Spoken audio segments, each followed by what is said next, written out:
दिल्ली की पहली महिला आईपीएस अफसर रही किरण बेदी ने यूपीए सरकार के खिलाफ अन्ना आंदोलन को धारदार बनाया था और अब वो अरविंद केजरीवाल के खिलाफ बीजेपी का सबसे धारदार हथियार बन गई हैं। किरण बेदी को बीजेपी ने पूरी आन बान और शान के साथ पार्टी में शामिल किया।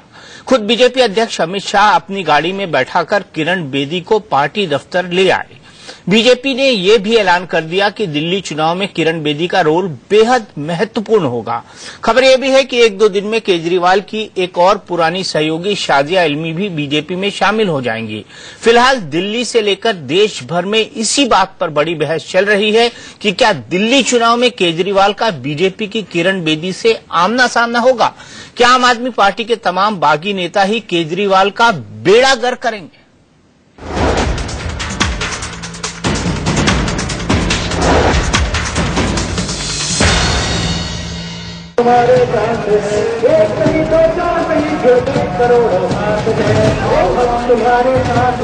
कभी अरविंद केजरीवाल के साथ अन्ना आंदोलन को देश भर में पहुंचाने वाली पूर्व आईपीएस किरण बेदी अब नमो आर्मी में कमांडर बन गई हैं। दिल्ली में विधानसभा चुनाव की हलचल के बीच किरण बेदी ने बीजेपी की सदस्यता ले ली और बीजेपी अध्यक्ष अमित शाह ने इशारा भी कर दिया है कि किरण बेदी बैकडोर पॉलिटिक्स नहीं करेंगी, बल्कि उन्हें मैदान में सीधे मोर्चे पर उतारा जाएगा। किरण बेदी जी ने आज भारतीय जनता पार्टी में प्रवेश किया है। वो भारतीय जनता पार्टी की ओर से चुनाव भी निश्चित लड़ेगी। अभी उनकी सीट तय होना बाकी है। दिल्ली प्रदेश यूनिट बैठकर तय करेगा। अभी सीट के बारे में कोई निर्णय नहीं हुआ है। दिल्ली की राजधानी हो और उसमें हर तरीके की बुराई हो, नहीं हो सकता। हम वो अपना वो 40 साल का एक्सपीरियंस बड़े स्ट्रांग टीम वर्क से, क्योंकि मुझे काम करना आता है और मुझे काम करवाना भी आता है। चूंकि इस बार दिल्ली में नरेंद्र मोदी और केजरीवाल के बीच सीधा मुकाबला होता नजर आ रहा है, लिहाजा ये सवाल बड़ा हो गया है कि केजरीवाल की पुरानी साथी को अपना सिपाही बनाकर बीजेपी क्या कोई बड़ा दांव खेलने वाली है। चूंकि बीजेपी ने मुख्यमंत्री पद पर अपना उम्मीदवार और केजरीवाल के खिलाफ अपना प्रत्याशी घोषित नहीं किया है, लिहाजा ये चर्चा भी तेज है कि क्या केजरीवाल का बीजेपी की किरण बेदी से आमना सामना होने वाला है। मुख्यमंत्री कौन बनेगा वो फैसला पार्लियामेंट्री बोर्ड का अधिकार क्षेत्र है। पार्लियामेंट्री बोर्ड इसका निर्णय करेगा। भारतीय जनता पार्टी के सभी कार्यकर्ता मुख्यमंत्री बनने की योग्यता रखते हैं। अब किरण जी भी हमारी कार्यकर्ता है। भारतीय जनता पार्टी में श्रीमती किरण बेदी के शामिल होने का मैं स्वागत करता हूं। उनके नेतृत्व में दिल्ली के अंदर भारतीय जनता पार्टी जोर शोर से चुनाव लड़ेगी और हम 2/3 ज्यादा बहुमत से जीतेंगे। किरण बेदी ने बीजेपी में आने से पहले ऐसे ढेर सारे नेताओं को बीजेपी ने अपना झंडा थमाया है जो कभी केजरीवाल के बेहद करीबी हुआ करते थे। सूत्रों का कहना है कि केजरीवाल के खिलाफ सबसे बड़ी बगावत करने वाले विनोद कुमार बिन्नी और शाजिया इल्मी का भी बीजेपी में आना तय है। What about Kiran Bedi, Shazia Johnny? आज अमित शाह की प्रेस कॉन्फ्रेंस से देखो, हमारा स्वतंत्र देश है, जिसको जिस पार्टी की आइडियोलॉजी ठीक लगती है वो वहां जा सकता है। आपके अगेंस्ट कॉन्टेस्ट करेगी तो? जो भी करे अच्छा है, कोई बात नहीं। ऐसे में ये सवाल भी बेहद दिलचस्प हो गया है कि क्या आम आदमी पार्टी के बागी ही बीजेपी में आकर केजरीवाल का बेड़ा गर्क कर देंगे। बीजेपी जिस तरह से आम आदमी पार्टी और केजरीवाल से खार खाए नेताओं के लिए दरवाजा खोले बैठी है, उससे तो यही इशारा मिल रहा है कि केजरीवाल के दांवपेच की काट के लिए बीजेपी उन्हीं के तैयार किए हथियारों का इस्तेमाल करने वाली है। यतेंद्र के साथ संजय शर्मा, दिल्ली, इंडिया न्यूज। पुरानी कहावत है, घर का भेदी लंका ढाए, लेकिन अरविंद केजरीवाल की सेना में एक विभीषण नहीं है, यहाँ कई सारे विभीषण हैं और ये तमाम विभीषण क्या करेंगे, इसी पर हमारी नजर है और इसी पर होगी हमारी बड़ी बहस आज की। और इस बड़ी बहस में कई सारे खास मेहमान जुड़ गए हैं। सबसे पहले मैं परिचय कराना चाहूंगा हमारे खास मित्र संदीप दुबे का, जिन्होंने पाला बदला है। पहले ये बड़े जोर से, बड़े शोर से अरविंद केजरीवाल को इसी स्टूडियो में कई महीनों तक डिफेंड करते थे, उनकी तुलना महात्मा गांधी से करते थे, लेकिन आज अरविंद केजरीवाल के प्रति क्रैश स्टैंड रखेंगे। अरविंद केजरीवाल कैसे आदमी है संदीप दुबे? देखिए, वो मेरा टीनेजर लव था और वो लव खत्म हो गया। मैंने अरे टीनेजर लव ही वो लव होता है जिसको आदमी जिंदगी भर याद रखता है। हाँ तो ठीक है, मैं वो बिछड़ा कल था, मैं उसके बारे में ज्यादा बात नहीं करना पसंद नहीं, ये तो फिल्म में हीरो हीरोइन बोलते हैं। अब क्या कि मैं तो अपने पुराने अफेयर के बारे में याद नहीं करना चाहता हूँ। बिल्कुल बिल्कुल। देखिए, खामोश हो गए आप? मैं खामोश नहीं हूँ। देखिए, एक नया परिवार है, एक नए परिवार से जुड़ के, और जुड़ने का जो मकसद भी है, परिवार था।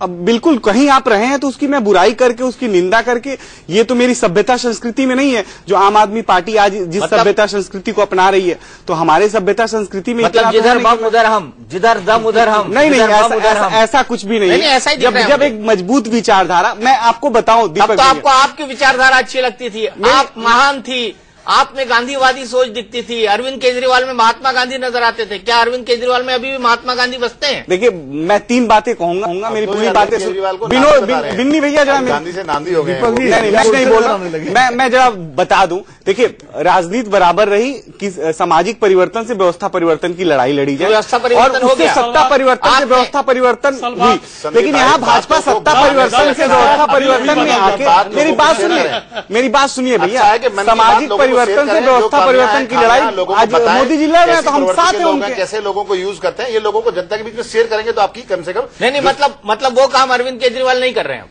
देखिए, आज की डेट में पार्टी जब तक आंदोलन थी, हम जैसे करोड़ों नौजवान इस देश नहीं, आप तो पॉलिटिकल पार्टी बनने के बाद आज जो पार्टी, मेरी बात सुनिए, लेकिन तब भी पार्टी आंदोलन के रूप में चल रही थी। हम लोग जिस तरह काम सब लोग मिलकर कर रहे थे, निस्वार्थ भाव से कर रहे थे, किसी की कोई लालसा नहीं थी, किसी को कोई लालच नहीं था। लेकिन जिस तरह की पार्टी को ऐसी पार्टी बना दी गई जिस पार्टी में आम आदमी की कोई भूमिका नहीं है, खासतौर से हमारे यूपी और बिहार के जो लोग आज जुड़े, उनको तो ऐसे उन्होंने निकाल के बाहर कर दिया पार्टी से, जैसे दूध से मक्खी निकाले, क्योंकि कहीं ऐसा ना हो कि दिल्ली में यूपी बिहार के लोग अरविंद के मुकाबले नेता बन जाए। तो इस तरह की चीजें आई हैं और आज की डेट में वो पचा नहीं पाते, छोड़ देता है, कसम खाता है। अच्छा, संजीव दुबे जी से मैं एक बात पे इत्तेफाक नहीं रखता, जैसे संजीव दुबे जी ने कहा, आपको भी 10-15 दिन रुकिए, आपका भी देखिए। ऐसी बात नहीं है। देखिए बिंदी जी, अपने बिहार के लोगों का जो अपनी संस्कृति होती है, आम आदमी पार्टी ने किया है, इस बार बिहार और यूपी के लोग, देखिए पूर्वांचल के लोग बदला लेंगे।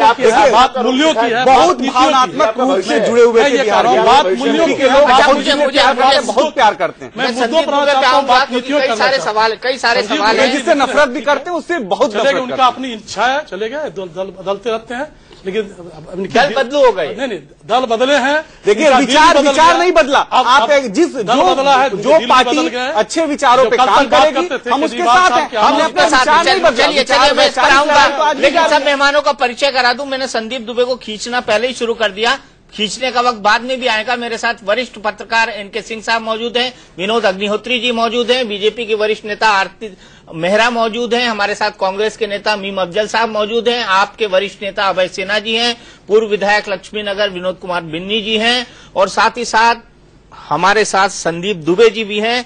जो संदीप दुबे आज कई कठिन सवालों पर आएंगे।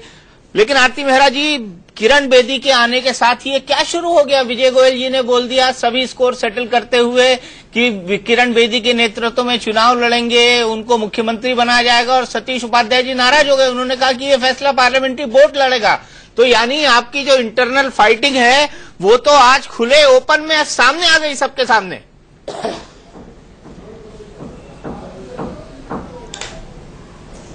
देखिए, ऐसा है, किरण बेदी जी एक बहुत विश्वसनीय चेहरा है, दिल्ली का चेहरा है, सशक्त महिला है, और लोग दिल्ली के ही नहीं, मैंने तो देखा है पूरे भारत के, उनसे बहुत जुड़ा हुआ महसूस करते हैं। अब ऐसी शख्सियत को भारतीय जनता पार्टी लेके आई है, पार्टी में विश्वसनीयता और बढ़ेगी, हमारी क्रेडिबिलिटी के साथ साथ मजबूती और बढ़ेगी। अब उन्हें पार्टी किस कार्य के लिए इन्हें घोषित करती है, अभी तो उन्हें कैंपेन लीड करने के लिए कहा है, वो पार्लियामेंट्री बोर्ड का फैसला है। वो पार्लियामेंट्री बोर्ड और शीर्ष नेतृत्व तय करेगा कि उन्हें मुख्यमंत्री बनाना है या उन्हें कैंपेन हेड करने के लिए रखना है।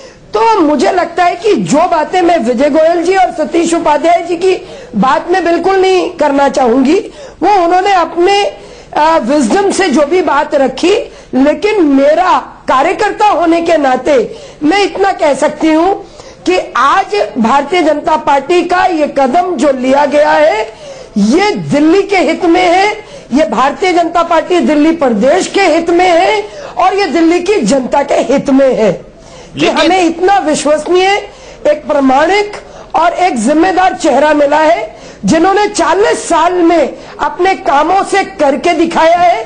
उनकी सोशल लाइफ, उनकी एडमिनिस्ट्रेटिव लाइफ, चाहे वो पुलिस में थी, चाहे वो जेल में थी, चाहे वो गोवा में थी, जहां जहां पे थी उन्होंने अपनी एक छाप छोड़ी है एक बेदाग छवि के साथ।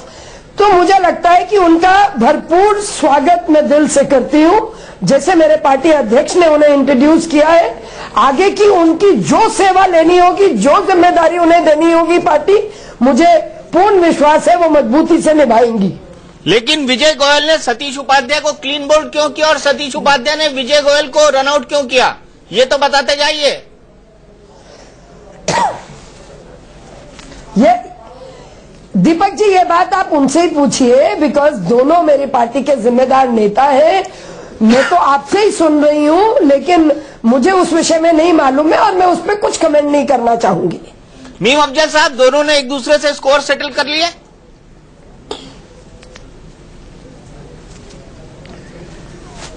देखिए दीपक जी, सबसे पहले तो मैं अभी मेरी बहन जो दिल्ली की मेयर रह चुकी हैं, जिनका सियासी तजर्बा बहुत ज्यादा है, भारतीय जनता पार्टी की वरिष्ठ दिल्ली की नेता हैं और बहैसियत एक खातून के मैं उनकी बहुत रेस्पेक्ट करता हूं। लेकिन मुझे अफसोस हुआ आज भारतीय जनता पार्टी के लोग जिस तरह से किरण बेदी जी की तारीफों के पुल बांध रहे हैं, मैं उन तारीफों का मुस्तहिक उनको बिल्कुल नहीं समझता। बहुत सच्ची बात कर रहा हूं मैं, और ये मत समझिए मैं कांग्रेस की वजह से कर रहा हूं, मैं कांग्रेस में हूं। मेरा ये मानना है कि किरण बेदी जी यकीनन एक वरिष्ठ लेडी हैं, भारत की पहली वो आईपीएस ऑफिसर थी, इसलिए उनको जिंदगी में हमेशा बहुत अच्छी जगहों पर काम करने का मौका मिला और उनको ग्रेस भी मिला है उसका। उन्होंने पूरी जिंदगी जॉब की, नौकरी की और पावर थी तो उन्हें काम करने का मौका मिला। पॉलिटिकल लोग बगैर पावर के भी काम करते हैं, जमीन पर लोगों के साथ जुड़ते हैं। आरती जी ने भी वो काम किया है। अभी एक और वरिष्ठ नेता किसी और चैनल पर मेरे साथ बैठे थे, तो मैंने उनको यही कहा कि भारतीय जनता पार्टी ने इस बार जो काम किया है ये कोई अच्छा काम नहीं किया है। नॉट इन दी सेंस, मैं नहीं कह रहा हूं कि किरण जी को आना चाहिए पॉलिटिक्स में, लेकिन जिस तरह से उनको लाया गया है उससे खुद भारतीय जनता पार्टी कितनी हताश है दिल्ली की, उसका अंदाजा अभी आपने मिसाल दी है, मैं उसे दोहराना नहीं चाहता। गोयल साहब हैं, दूसरे लोग हैं, इवन हर्षवर्धन साहब चाहे हेल्थ मिनिस्टर हो गए हों, लेकिन दिल्ली में उनका कितना दिल लगता है मैं जानता हूं। वो तो मेरे इत्तेफाक से, मैं जिस एरिया में रहता हूं वहां के एमपी हैं। तो मेरा ये कहना है कि ये भारतीय जनता पार्टी में एक पूरा अपना कैंपेन शुरू किया था मोदी जी के फेस को लेकर के जी, और वो कह रहे थे, लेकिन आप पार्टी ने सवाल बार बार उठाया कि आपके पास नेता नहीं है, आपके पास नेता नहीं है। तो उन्होंने जल्दबाजी में एक नेता उतार दिया और उससे सारी भारतीय जनता पार्टी का जो लोकल यूनिट है दिल्ली का वो हताश हुआ है अंदर से। बाहर कितनी भी तारीफ करें, आप ये क्यों नहीं कहते कि आप किरण बेदी जी के आने से डर गए, कांग्रेस के लोग डर गए, आम आदमी पार्टी के लोग डर गए, उस डर को आप इस तरह से व्यक्त कर रहे हैं और ये बातें कांग्रेस के लोगों को कैसे शोभा दे सकती है? हुजूर वाला, हमारे डरने का सवाल नहीं है, हमारे डरने का सवाल नहीं है। आपने तो हमको कहीं रखा भी नहीं है। कद के बारे में पता है, किरण बेदी के काम करने के बारे में बहुत सारा मीडिया का हिस्सा है, वो तो कांग्रेस को कहीं गिनी नहीं रहा। और ये बड़ा परिवार है, इस परिवार में सब लोग समायोजित हैं, अच्छा काम कर रहे हैं मिलजुल के, और उस पार्टी की परिवार को तोड़ने का काम कर रहे हैं। आप अपने परिवार को फिक्र कीजिए और उस पार्टी की फिक्र करें। नहीं, आप आए हैं क्यों नहीं जोड़ते? मेरे ख्याल में, मेरा ख्याल ये है कि नया बीजेपी की तरफ उंगली उठाने से पांच करें अपनी मिलजुल के, और उस पार्टी की परिवार को तोड़ने का काम कर रहे हैं। आप अपने परिवार को फिक्र कीजिए और उस पार्टी की फिक्र करें। नहीं, आप आए हैं क्यों नहीं जोड़ते? मेरे ख्याल में, मेरा ख्याल ये है कि नया बीजेपी की तरफ उंगली उठाने से पांच उंगलियां नया मुसलमान प्याज ज्यादा खाता है, वो प्याज आपने भी खा रखी है। नया भारतीय जनता पार्टी की अफजल साहब उनको जवाब देना चाहिए। आपके जवाब की जरूरत नहीं है, लेकिन आपके जवाब की जरूरत नहीं है, आपके जवाब की जरूरत नहीं है, खड़ा नहीं कर सकते। मैं कह रहा हूँ कि आपके जवाब की हमें जरूरत नहीं है। लोगों ने पूरे देश में, मैं कह रहा हूँ अभी आप नए नए तशरीफ लाए हैं, भारतीय जनता पार्टी में ज्यादा बोलने से नंबर नहीं बढ़ने वाले। अच्छा संदीप या टिकट विकेट मिल रहा है तो बात दूसरी है। मैं आपको ये बता दूं, टिकट नहीं मिल रहा है इनको। आपने जिस पार्टी को छोड़ा है उसकी थोड़ी फिक्र कीजिए, जिसको ज्वाइन किया उसकी फिक्र कीजिए, बात करिए। हमारी फिक्र मत कीजिए। आपके पास कौन सा मॉडल है इस देश को आगे ले जाने की, या दिल्ली के विकास? हमारे पास बहुत मुद्दे हैं। आपके पास क्या मुद्दा है वो बताइए। आपके पास महंगाई का मुद्दा था, कहाँ गया? बता रही है आपके पास करप्शन का मुद्दा था, कहाँ गया? आपके पास राजधानी का मुद्दा था, कहाँ गया? हर नौजवान को एक चीज हवा हो गए बिना पैदे ही दिल्ली लड़ते दिल्ली में चुनाव, नौजवानों को मौका चाहिए, उसको एक अच्छा बहस को आगे फिक्र करें, अपने नेताजी की फिक्र करें। बिल्कुल विचारों से अच्छी है। बहस को आगे बढ़ाते हैं। अभय Sinha ji 1 minute. N K Singh sir आपके पास आता हूं। मेरा बड़ा सीधा सवाल है, क्या ये चुनाव नरेंद्र मोदी वर्सेस केजरीवाल थे? मैं थे शब्द इसलिए इस्तेमाल कर रहा हूं क्योंकि मुझे अब ये इंप्रेशन है कि कहीं देश और दिल्ली की जनता इसको किरण बेदी वर्सेस केजरीवाल तो नहीं मानेगी। बड़ा अच्छा सवाल है, सही बात कही आपने। अब बड़ा अच्छा सवाल है। बिल्कुल ये जो संशय है इसी के एनालिसिस की जरूरत है कि कहीं ये पूरा का पूरा ट्रेजेक्ट्री जो मोदी वर्सेस अरविंद केजरीवाल हो रहा था वो क्या मोदी वर्सेस किरण बेदी तो नहीं हो गया? दो चीजें इसमें है। एक तो ये टैक्टिकल ब्लंडर है बीजेपी का। किरण बेदी को अगर लाना था तो 8 महीने पहले अगर लाते तो वो सिस्टम में डाइजेस्ट हो जाती। जो एस्पायरिंग लीडर्स थे, जो 7-8 हैं चीफ मिनिस्टर के लिए, और उनका काम है। आप हर्षवर्धन को देखें, ईमानदारी के मामले में हर्षवर्धन का मुकाबला नहीं है। तो इसलिए वो एस्पायर जो कर रहे थे, अचानक उनको लगा कि एक चेहरा नया आ रहा है और पावरफुल चेहरा है। अब आप देखिए प्रेस कॉन्फ्रेंस में, जहां एक तरफ पार्टी अध्यक्ष ये कह रहे हैं कि नहीं वो अच्छी कार्यकर्ता है, अभी तो कार्यकर्ता की तरह है, वहां किरण बेदी ने अपना पूरा चीफ मिनिस्टर वाला एजेंडा बता दिया। तो एक बात साफ हो गई। और आप देख रहे हैं कि किस तरह जो आपने अभी दिखाया कि विजय गोयल ने ये शुरू कर दिया है, सतीश उपाध्याय कुछ और कह रहे हैं, ये एक डैमेज करेगा। और दूसरा ये है कि आपको ऐड क्या हो रहा है, नरेंद्र मोदी की ओवर आर्किंग इन्फ्लुएंस के बाद क्या किसी किरण बेदी से आपको 4 वोट भी ज्यादा मिलेंगे? अरे नरेंद्र मोदी एक बड़ा पर्सनालिटी है जिसको की जन स्वीकार्यता जबरदस्त है। ऐसे में आपको इस समय इलेक्शन के 20 दिन पहले आप अगर कोई चेहरा लाते हैं तो ये लगता है कि जैसे कि आप फ्रस्ट्रेशन में हैं। नरेंद्र मोदी के वजह से ही वोट मिल रहे हैं, किरण बेदी के लाने से कोई वोट नहीं मिलने जा रहा है। पार्टी में फ्रस्ट्रेशन और बढ़ जाएगा। तो एक ये टैक्टिकल एरर था, 8 महीने पहले लाते तो ये चीज अलग होती। एक तो ये था। दूसरा ये जो आप सोच रहे हैं कि अरविंद केजरीवाल और किरण बेदी दोनों का यूएसपी अलग है, ठीक है, दोनों एक जो करप्शन का मूवमेंट था उसके प्रोडक्ट रहे हैं, किरण बेदी पहले से करती रही हैं। लेकिन आज भी अगर आप देखेंगे तो पॉलिटिकल सिस्टम में बीजेपी का जो वोट है वो अलग है, वो किरण बेदी उसी में फिट होंगी। लेकिन अरविंद केजरीवाल का लोअर मिडिल क्लास में जो बेस है वो इंटैक्ट है, और वो मुझे नहीं लगता कि किसी किरण बेदी के आने से वो कहीं इरोड होगा या शिफ्ट होगा। तो मुझे लगता है कि बीजेपी ने कोशिश तो की है कि इसको डाइल्यूट करके अरविंद वर्सेस किरण बेदी बना दिया जाए, लेकिन मुझे नहीं लगता है कि ये अरविंद का जो बेस है वो बिल्कुल डिफरेंट है, और वो मुझे लगता है कि अभी भी इंटैक्ट रहेगा। ठीक है, अरविंद के यहां से कुछ लोग छोड़ के इधर जा रहे हैं, वो होता है, बड़ी पार्टी होती है तो एक ग्रेविटेशनल फोर्स होता है, लेकिन मुझे नहीं लगता कि अरविंद का सपोर्ट बेस जो है वो कहीं इरोड हुआ है। विनोद अग्निहोत्री जी, आपको ये इंप्रेशन लगता है कि क्या किरण बेदी के आ जाने के बाद अरविंद केजरीवाल को एक्सपोज करने की, या उनको पब्लिक फोरम के अंदर संदीप दुबे जैसे लोगों के आ जाने के बाद उनके खिलाफ खुलासे होने की एक नई सीरीज की शुरुआत होगी? देखिए, खुलासे मैं किस बात का खुलासा किस बात का खुलासा करेंगे, दूसरा समय की बात है। विश्वनाथ प्रताप सिंह जब राजीव गांधी से अलग हुए थे तो 2 साल पहले अलग हुए थे, और तब वो बोफोर्स का मुद्दा बना पाए थे, और उनके साथ सारी ताकतें इकट्ठा हुई थी। विनोद कुमार बिन्नी यहां बैठे हुए हैं, ये जब अरविंद केजरीवाल से अलग हुए तब अरविंद केजरीवाल दिल्ली के मुख्यमंत्री बन चुके थे, तो सत्ता के साथ न जाके ये अपने मुद्दे पर अलग हुए उनसे। लेकिन आप अगर चुनाव के वक्त आकर के, चाहे वो किरण बेदी हो, चाहे शाजिया इल्मी हो या कोई और हो, आज अगर आप या संदीप दुबे बैठे हुए हैं, आप आज बीजेपी में जाकर के कहते हैं अरविंद में ये कमी है, ये कमी, ये कमी, तो जनता में वो बात चलने वाली नहीं है, वो कन्विक्शन कैरी नहीं करता, नंबर एक। दूसरी बात यह है कि वो कैरी नहीं करता। और किरण बेदी की जो फॉलोइंग है, जिसके लिए आरती जी ने कहा कि उनकी बहुत बड़ी फॉलोइंग है, उस फॉलोइंग में बहुत बड़ा सेक्शन वो है जो पॉलिटिकल क्लास के खिलाफ रहा है, जो बीजेपी और कांग्रेस दोनों को एक चट्टा बट्टा मानता था, एक तरीका। और खुद किरण जी अपने ट्वीट्स में, अपने भाषणों में, अपने हर उसमें जो है दोनों पार्टियों को, पूरे पॉलिटिकल क्लास को अटैक करती रही, इसलिए वो फॉलोइंग थी। वो आज वो कितनी फॉलोइंग उनके साथ रहेगी, ये एक बड़ा यक्ष प्रश्न है, क्योंकि जब उसकी भी धारणा टूटती है तो ये भी एक यक्ष प्रश्न है। बीजेपी का फॉलोअर तो उसको स्वीकार करेगा। और तीसरी बात यह है कि बीजेपी का काडर, जो आरती जी बैठी हुई है यहां पर, बहुत पुरानी नेता हैं, ये खुद अपने आप में एक चेहरा बन सकती थी भारतीय जनता पार्टी का, अगर भारतीय जनता पार्टी ने इनको ग्रूम किया होता तो। हो सकता है मलाल हो इसके अंदर। नहीं, अब वो तो खैर आरती जी हैं। बता, विजय गोयल 15 साल बाद दिल्ली में सरकार बनने की स्थिति दिखाई पड़ रही है, लगातार 3 बार पार्टी हारी चुनाव। अब आकर के अचानक कोई ऊपर से बैठ जाए, जिसने 40 साल जो है सरकारी नौकरी की है और हर बड़े पद पर रही हैं, मैग्सेसे अवार्ड मिला, और अचानक वो आकर के उनको आप सर पे बैठा दें, तो वर्कर कितना डाइजेस्ट कर पाएगा। जो एनके सिंह जी ने कहा कि अगर उनको 1 साल पहले लाते, स्मृति ईरानी चूंकि पहले आ गई थी तो आज वो पार्टी में घुल मिल गई, वो नेता हो गई। तो अगर पहले आप लाए होते तो शायद ज्यादा उसका असर होता। पहले लाने की बात थी 2012 के जो चुनाव हुए 13 में, उसमें ये बहुत चर्चा चली थी किरण बेदी को लाया जाए, लेकिन पार्टी के अंदर बड़ा रिजेंटमेंट था और विजय गोयल, हर्षवर्धन, सारे लोग इस मामले में एक मत हो गए थे कि हम अपने सर पर किसी को नहीं थोपेंगे।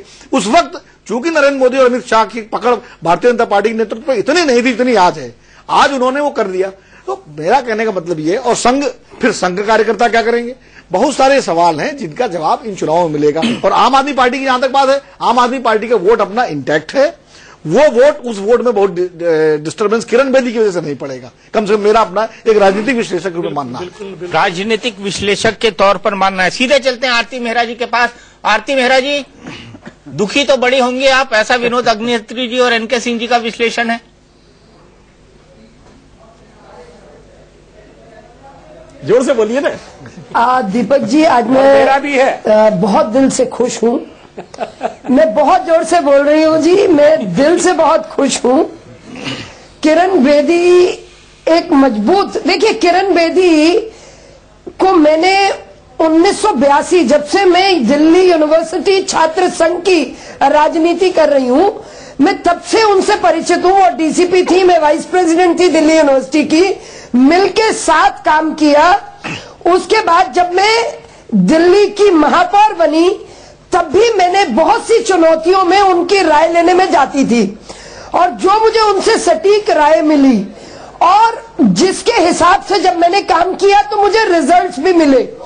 तो मैं जानती हूं कि उन्होंने 40 सालों में अपनी एक क्रेडिबिलिटी बनाई है, और उन क्रेडिबिलिटी में खास तौर पे जो महिलाएं हैं, आज आप अगर कैमरा लेके दीपक जी चले जाएं तो दिल्ली की 100 में मैं दावे के साथ कह सकती हूं 98 महिलाएं ये कहेंगी कि किरण का नाम अनाउंस होते ही हम सिक्योर फील कर रहे हैं। हमें इनसिक्योरिटी का भाव खत्म हो गया।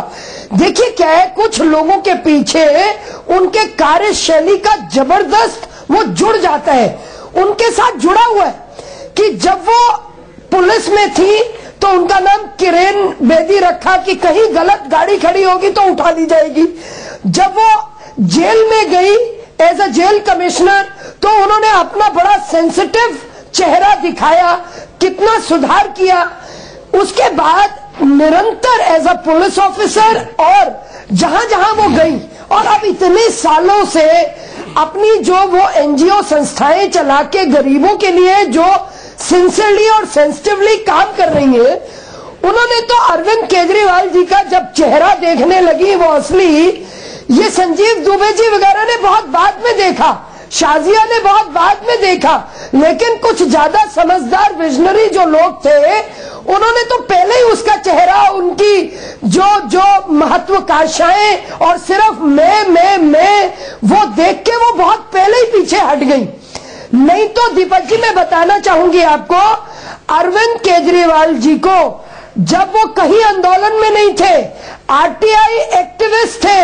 दीपक जी, मैं ये बताना चाहूंगी पूरी जिम्मेदारी के साथ, किरण बेदी जी मोहल्ला सभा के पूरे स्वरूप को लेके अरविंद केजरीवाल जी को लेके मेरे पास आई थी कि इनके मॉडल को अगर हम करेंगे तो दिल्ली में कितना सुधार होगा। तो ऐसी बात नहीं है, वो एक विचारधारा से जुड़े थे, एक मूवमेंट से जुड़े थे, एक आंदोलन से जुड़े थे, लेकिन वो आंदोलन का जो पार्ट है जी, उसमें उन्होंने देख लिया कि किस तरह की महत्वाकांक्षाएं हावी हो रही हैं। और किरण जी अचानक नहीं आई, अभी विनोद जी कह रहे थे 2013 में भी बहुत बात चली, तब मेरी पार्टी में कुछ छोटी मोटी रिजेंटमेंट हो सकती है, लेकिन एज सच कोई रिजेंटमेंट नहीं थी। और आप कह रही है छोटी मोटी हो सकती है, फिर कह रही है कोई रिजेंटमेंट नहीं थी। एक बात बोलिए ना आरती जी। छोटी नहीं थी, मोटी थी। अगर छोटी रिजेंटमेंट नहीं थी तो मोटी रिजेंटमेंट थी।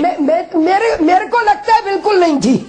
देखिए दीपक जी, देखिए ऐसा है, मुझे लगता है बिल्कुल नहीं थी।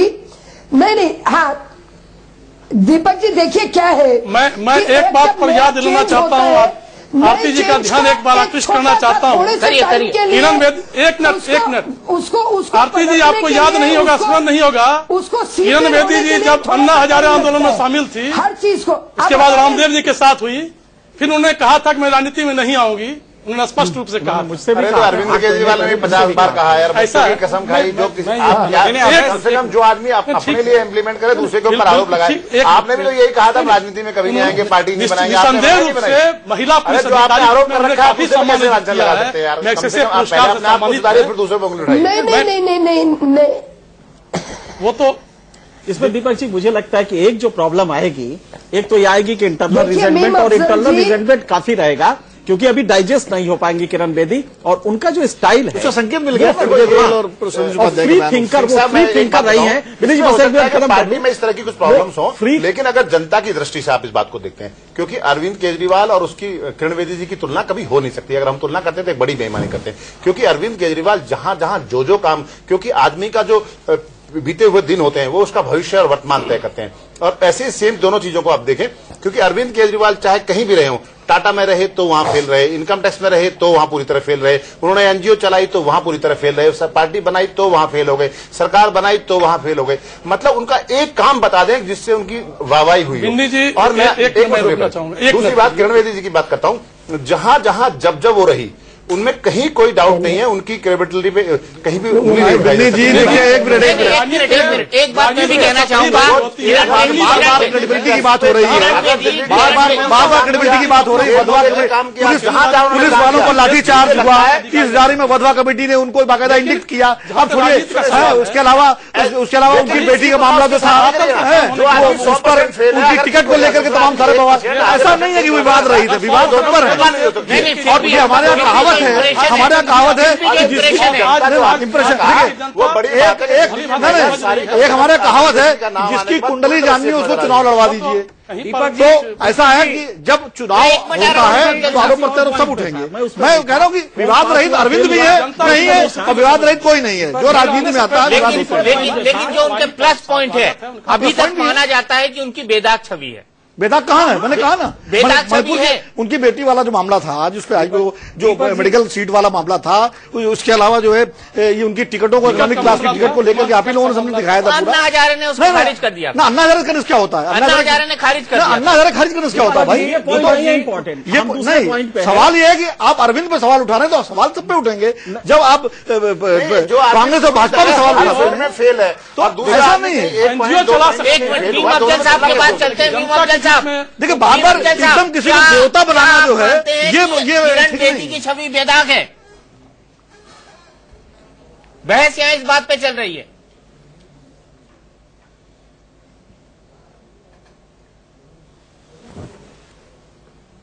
दीपक जी,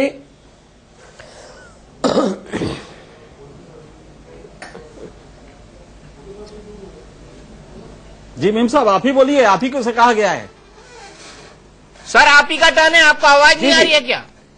मैंने सवाल नहीं सुना क्या, तो इसलिए कि शोर देखिए सुनाइए, एक बार मुझसे पूछिए क्या पूछ रहे थे आप। यहाँ पर ये बहस चल रही है कि क्या किरण बेदी की छवि बेदाग है। विनोद अग्निहोत्री जी ऐसा नहीं मानते, मैं ऐसा मानता हूँ। नहीं, मैं दाग की बात नहीं कर रहा हूँ, विवादों की मैं बात कर रहा हूँ। विवाद उनको लेकर भी तमाम हुए हैं। देखिए मैं ये कह रहा हूँ, विवाद रहित नहीं है। मैं अरविंद केजरीवाल भी विवाद होना और किसी की छवि खराब होना, दोनों में छवि बेदाग है। विनोद अग्निहोत्री जी ऐसा नहीं मानते, मैं ऐसा मानता हूँ। नहीं, मैं दाग की बात नहीं कर रहा हूँ, विवादों की मैं बात कर रहा हूँ। विवाद उनको लेकर भी तमाम हुए हैं। देखिए मैं ये कह रहा हूँ, विवाद रहित नहीं है। मैं अरविंद केजरीवाल भी विवाद होना और किसी की छवि खराब होना, दोनों में बहुत। अरविंद केजरीवाल में भी कोई भ्रष्टाचार का आरोप नहीं है। सुनिए, विवाद उनको लेकर भी है, विवाद उनको लेकर भी है। क्यों नहीं है? व्यक्तिगत आरोप है को ब्लैक मनी को व्हाइट मनी करके लोग पार्टी को नहीं, तो ऐसे तो बहुत सारे लोगों पर लग जाएगा। विनीत जी, आपको व्यक्तिगत हो सकता है, पब्लिक परसेप्शन की बात आरोप का लगा। नहीं, जो अरविंद पे भी कोई इस तरह का आरोप नहीं है, कोई आरोप नहीं। भ्रष्टाचार का कोई, देखिए भ्रष्टाचार का आरोप किसी पर नहीं है, विवाद सब पर है। वो बात जिस जो आदमी अपनी जो चीजों को प्रूफ नहीं कर पाया जीवन में कहीं भी। देखिए मुझे बताइए, समय आदमी पे विश्वास कैसे करेंगे, विश्वास करेंगे नहीं करेंगे। मैं बता रहा हूँ जो आंदोलन, अरे भैया सुनिए जरा, जो आंदोलन था, फिर मैं कहूंगा तो बीच में लोग टोकेंगे, वो था सामाजिक परिवर्तन का, भ्रष्टाचार के खिलाफ लड़ाई का। जब और उसको विषय बना के सत्ता की परिवर्तन की सत्ता में हम आएंगे, हम परिवर्तन करेंगे। आज मोदी जी प्रधानमंत्री बनने के बाद वही काम कर रहे हैं, सामाजिक परिवर्तन से व्यवस्था परिवर्तन की लड़ाई लड़ रहे हैं, और समाज में जो मुद्दे हैं उस मुद्दे के समाधान के लिए अगर काम कर रहे हैं, भाजपा काम कर रही है, तो क्या हम 10 साल और वेट करें कि हम सिर्फ बुराई कर करके आंदोलन खड़ा करेंगे? तो ये बुराई खत्म होनी चाहिए, सबको पॉलिटिकल पार्टी खत्म कर दें। आपकी बात जरूर मुझे लगता है कि जितने आम आदमी पार्टी के लोग सुन रहे होंगे, वो वक्त है वो आ जाए, भाजपा के साथ काम करें, क्योंकि भाजपा भारत को एक नेतृत्व मिला हुआ है जो सबको साथ लेकर विकास करने में लगा हुआ है।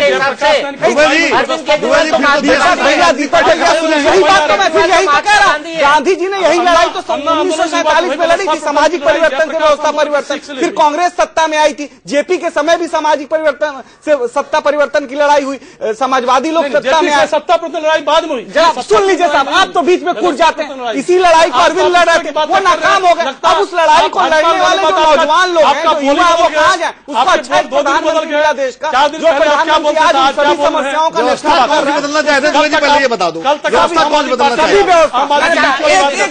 एक बता रहा हूँ, ये काम कर रहे थे, नहीं कर रहे थे, मैं बता संदीप दुबे उनके साथ थे। दीपक भैया, मैं बिल्कुल मेरी बात तो सुन लीजिए, मेरी बात तो सुन लीजिए।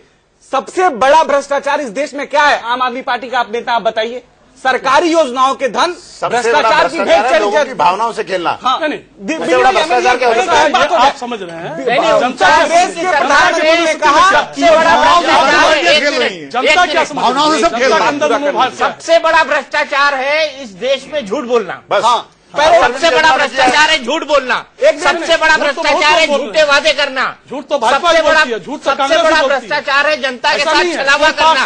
और ये तीनों काम आपके अरविंद केजरीवाल ने किए हैं, आपको मानना पड़ेगा। जब आप उस पॉलिटिकल पार्टी के अंदर थे, सैकड़ों बार पहले बात कर रहे हैं। साहब सुनिए, तो मैं पूछ रहा हूँ, आप मॉडल बताइए भ्रष्टाचार दूर करने का, क्या मॉडल है?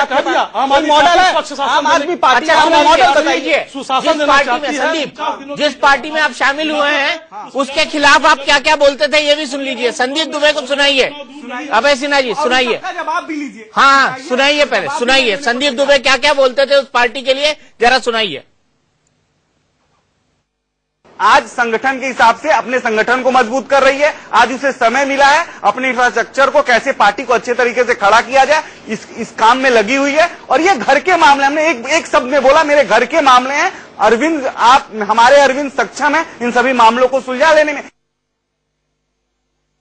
देखिए, सबसे बड़ी बात मैं ये बताऊं कि जिस तरह आम आदमी के पीछे हाथ धो के पड़ना कह रहे हैं, सब लोग बार बार देख रहे हैं कि आम आदमी पार्टी ये कर रही है, आम आदमी वो पार्टी कर रही है। ये परिवार के मामले, और परिवार के मामले परिवार में बैठ के सुलझाए जा रहे हैं। आपके परिवार में कलह और कलेश के अलावा कुछ बचा है संदीप? तो बात तो पूरा हो जाने दीजिए प्लीज। नहीं, देखिए, कोई कलेश नहीं है, इतना सुंदर परिवार कहीं नहीं है। नया परिवार है, नए लोगों में उमंग है, जोश है, उत्साह है, और नई पार्टी है, और बार बार एक्सपेक्टेशन है, उस पर खड़ा उतरने की कोशिश है। ये तो बात हो गई, तो भाई ये तो बात हो गई बिना पेंदी के लोटे वाली। सुनिए, मैं बता रहा हूँ, नहीं बिना पेंदी के लोटे वाली बात। इसका जवाब मुझे देने दीजिए। तो बिना पेंदी के लोटे वाली बात हो गई। बिन्नी भाई जवाब तो दे देने दीजिए। इतना सुंदर परिवार है, बिल्कुल यही जब मैंने ये बात कही, और जब मैं आम आदमी पार्टी में था, अरविंद उस समय अगर चेत गए होते, ये परिवार को सही करते तो आज ये नौबत नहीं आती। दूसरी बात, हम उनकी बुराई नहीं करते जिस परिवार में रहे। हम सभी नौजवान एक ही चीज चाहते हैं कि जब लिखे तारीख गुलशन की तो हमें भी याद रखना, हमने भी लुटाए हैं चमन में आसियां अपना। नौजवान पीढ़ी बोल लेने लीजिए दीपक भैया, प्लीज सुन लीजिए। हम लोग एक भ्रष्टाचार के खिलाफ लड़ाई लड़ने वाले, पूरे देश भर में हमारे जैसे करोड़ों नौजवान आज भी चाहते कि इस देश से भ्रष्टाचार अभय जी बीच में मत बोलिए प्लीज, आप नहीं तो जवाब दीजिए। हम बता रहे हैं ना, भ्रष्टाचार इस देश से मिटे। जब मोदी जी ने सत्ता में आने के बाद योजना आयोग को भंग किया और नीति आयोग बनाया, तो नीति आयोग का जो उनकी नीति थी वो यही थी कि जो आम आदमी का पैसा है, जो अकाउंट खुला, बैंक में अकाउंट खुल रहा, उसके पास पहुंचे, क्योंकि बिचौलिए उस पैसे को खा जाते थे। भीम अफजल साहब के जो माननीय प्रधानमंत्री, पूर्व प्रधानमंत्री थे, उन्होंने ये बात कही। जब हमें लगा कि अगर हमें व्यवस्था परिवर्तन की लड़ाई लड़नी है, जब हम सामाजिक परिवर्तन की राजनीति कर रहे थे, तो आज एक हमें नेता मिल चुका है, वो देश में 10 साल और इंतजार करें, 10 साल और इंतजार करें। अच्छा ये बताइए, अरविंद और आम आदमी पार्टी जब भटकने लगी और नए लोगों को लगा कि वो 4-5 कुछ लोग मिलके और इस पार्टी में ऐसे हैं कि पार्टी की विचारधारा बढ़ नहीं पा रही है, तो फिर हम जैसे लोग जो अपनी भूमिका तलाशते हैं देश में, जो भ्रष्टाचार के खिलाफ लड़ना चाहते हैं। संदीप ठीक है, सुन लिया आपकी बात, सुन लिए। विनोद अग्निहोत्री जी, बड़ा सवाल यह है कि क्या अरविंद केजरीवाल के खिलाफ किरण बेदी खड़ी होंगी? संक्षेप नहीं, मुझे लगता है भारतीय जनता पार्टी अगर अरविंद को घेरना चाहेगी तो किरण बेदी को वहां लड़ाना चाहिए। लेकिन किरण बेदी अगर मुख्यमंत्री पद का आश्वासन लेकर पार्टी में शामिल हुई है तो वो जरूर सेफ सीट से लड़ना चाहेंगी, क्योंकि कभी भी कोई भी आदमी अपने राजनीतिक भविष्य के साथ खिलवाड़ नहीं करता। तो ये जनता की भावनाओं से खिलवाड़ हो। एक चीज और भी है कि किरण बेदी इंडिपेंडेंट थिंकर है, इस बात को ध्यान रखना होगा। जो मैं कहना चाहता था, किरण बेदी को आप कभी बांध के नहीं रख सकते। बीजेपी एक डिसिप्लिन पार्टी है और मोदी जी का जबरदस्त ओवरआर्चिंग इन्फ्लुएंस है। ऐसे में मुझे लगता है कि अगर आपने कहा है चीफ मिनिस्टर, उससे नीचे वो आएंगे नहीं। चीफ मिनिस्टर अगर होना चाहती हैं तो अरविंद केजरीवाल के खिलाफ इतना बड़ा रिस्क नहीं लेंगी कि उनके खिलाफ लड़े, क्योंकि उसमें वो डाइसी है। तो मुझे लगता है कि कतई वो अरविंद केजरीवाल के खिलाफ नहीं लड़े। अगर पार्टी चाहेगी भी उनका इस्तेमाल इस तरह से करना तो वो मना कर देंगी और इसी बात पे टूट हो सकती है। लेकिन अभी तक मुझे लगता है कि वो लड़ने के लिए ये टैक्टिकल एरर बीजेपी करेगी नहीं उनको वहां लड़ने की। दूसरी बात यह है कि चूंकि डिसिप्लिन पार्टी है और मोदी जी का इन्फ्लुएंस है, किरण बेदी उसको कितनी दूर तक ले जा पाएंगी, ये मेरे ख्याल से अभी भी देखने की जरूरत है। बिल्कुल देखने की जरूरत है। और अमित शाह ने आज ये साफ साफ कहा है सर कि किरण बेदी चुनाव लड़ेंगे। अब सवाल ये है कि साफ साफ कहा है उन्होंने, अब सवाल ये है कि वो कहां से लड़ेंगे। तो विनोद कुमार बिन्नी जी कहां से लड़ सकते हैं? देखो, संभावनाएं, मैं एनके सिंह साहब और विनोद जी की दोबारा से सहमत हूं कि मुझे लगता है कि अगर सही मायने में अगर कहीं लड़ाना तो उनको नई दिल्ली से लड़ाना चाहिए, क्योंकि मुझे लगता है कि, और यही सोच के मुझे लगता है कि प्लानिंग की गई होगी। अगर भारतीय जनता पार्टी के अंदर कुछ चल रहा होगा तो मुझे लगता है जरूर इस तरह की चीजें होंगी। या हो सकता है कि विश्वास और दिल्ली की जनता में ज्यादा पैदा करने के लिए कि आपसे अच्छा चेहरा हमारे पास है, इसको दिखाने के लिए भी कोशिश हो सकती है। लेकिन मुझे लगता है लड़ाना तो उनको नई दिल्ली से ही चाहिए। लड़ाना नई दिल्ली। लेकिन वो जोखिम तो अरविंद ने लिया था शीला दीक्षित का चुनाव लड़ने का। उस वक्त कोई नहीं जानता था शीला दीक्षित 25 अरविंद जी जानते थे मोदी के खिलाफ चुनाव लड़े, उनको पता था, चाहे जो वहां गए बनारस में, लेकिन दमखम के साथ चुनाव लड़ा मोदी जी ने बनारस में। जबकि मोदी मॉडल पे बात करिए, आप गुमराह मत करिए देश के नौजवानों को। अब नौजवान मॉडल बताइए ना, किस मॉडल पे आप सत्ता पाना चाहते हैं, किस मॉडल पे आप दिल्ली में काम करना चाहते हैं, कौन सा दूसरे कारण से मॉडल पे आप थोड़ी लड़े थे कि वहां से हार जाएगी, कौन सा समाधान? आप समस्या मत गिनाइए, 74 जगह से लड़ते, 74 जगह की बात करिए, वो कारण अलग सॉल्यूशन आप बताइए ना, क्यों सॉल्यूशन क्या बोलिए। अभय सिन्हा जी और आपका ये चलता रहेगा। मीम अफजल साहब, क्या किरण बेदी वर्सेस अरविंद केजरीवाल होगा नई दिल्ली में? दीपक जी बिल्कुल संक्षेप में। आरती जी आ रहा हूं आपके पास। देखिए दीपक जी, मुझे ऐसा लग रहा है कि सारी बहस में दो ही पार्टियां जेर बहस हैं। मुझे बुलाने की शायद जरूरत ही नहीं थी। अगर आप ये समझ रहे हैं कि चुनाव सिर्फ दो पार्टियों में हो रहा है, तो फिर हमारे यहाँ पर ज्यादा कुछ मुझे लगता नहीं कि उचित है बैठा रहना। मैं सिर्फ इतना कहना चाहता हूं कि आज आपका जो शो है मुझे अच्छा लगा कि एक तरफ किरण बेदी हैं और दूसरी तरफ संदीप दुबे हैं। दोनों को आपने एक्सपोज करने का काम किया है। जहां तक किरण जी का ताल्लुक है, मैं सिर्फ दो बातें पूछना चाहता हूं।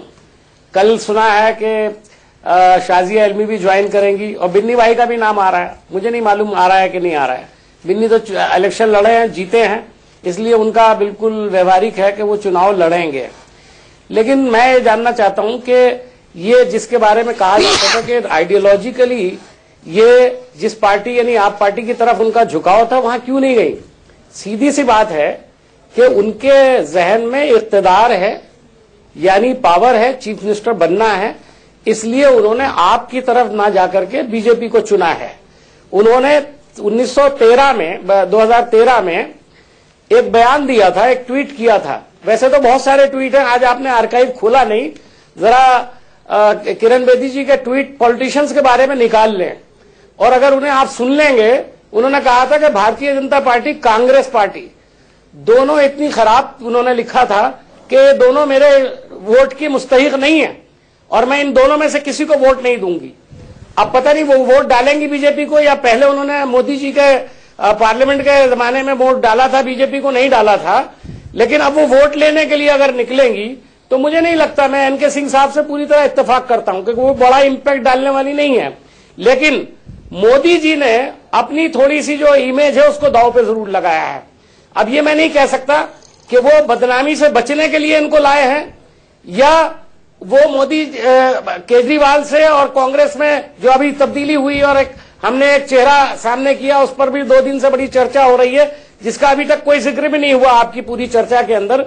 तो मुझे लगता है कि उससे घबराकर उन्होंने इनको उतारने का काम किया है। लेकिन मैं ये मानता हूं कि भारतीय जनता पार्टी का जो कॉमन वर्कर है या जो पॉलिटिकल जहन है, 40-40 साल से जिन लोगों ने काम किया है और सीनियर लीडर्स हैं, वो किसी भी हालत में किरण बेदी जी को पसंद नहीं करेंगे और ना ही दिल से उनके लिए काम करेंगे। पार्टी का आदेश होगा, काम करेंगे, लेकिन दिल से काम करना और उसके लिए मेहनत करना और उसके लिए दिल से समझना वो ठीक नहीं है। हमारी आरती जी बैठी हुई हैं, मैं उनकी हिम्मत को दाद देता हूं कि उन्होंने इतनी तारीफ उसके बावजूद भी कर दी, लेकिन मैं समझता हूं बहसियत है। उन्होंने कहा था कि ये तो मखोटे हैं, सारे पॉलिटिशियन को कहा था, और एक कुमार विश्वास से एक वो लेकर के दुपट्टा लेकर के अपने सर पे डाला था और बाकायदा उन्होंने एक स्टेज के ऊपर नाचते हुए कहा था कि ये मखोटे हैं, हमें इनमें से किसी के पास नहीं जाना है। आज वो खुद मखोटा पहन रही हैं।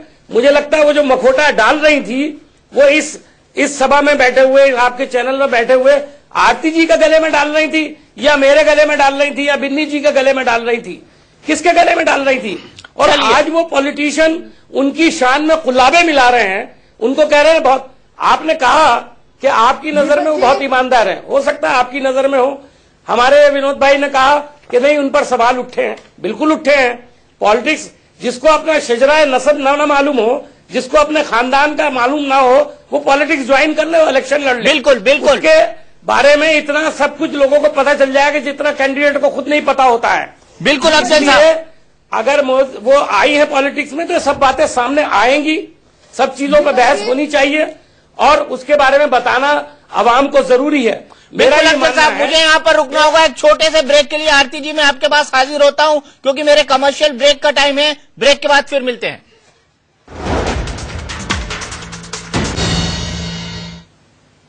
तो बड़ा सवाल ये बना हुआ है कि क्या आपके नेता ही अरविंद केजरीवाल का बेड़ा गर्क कर देंगे? सीधे चलते हैं आरती मेहरा जी के पास। आरती मेहरा जी, क्या ऐसे ही नेताओं का सहारा है बीजेपी को? राना दे दे।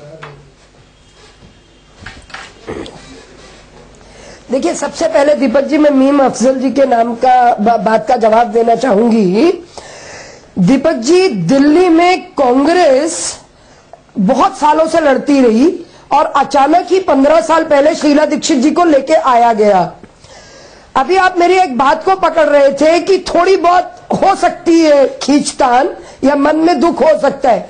15 साल पहले जब शीला जी आई तो इनके बड़े बड़े चेहरे थे। मैं मीम अफजल साहब को याद दिलाना चाहूंगी कि उस समय सुभाष चोपड़ा भी थे, रामबाबू शर्मा भी थे, अजय माकन भी थे और भी 5-5 साल पहले के लड़े हुए थे, जीते हुए थे, एस्टेब्लिश नेता थे।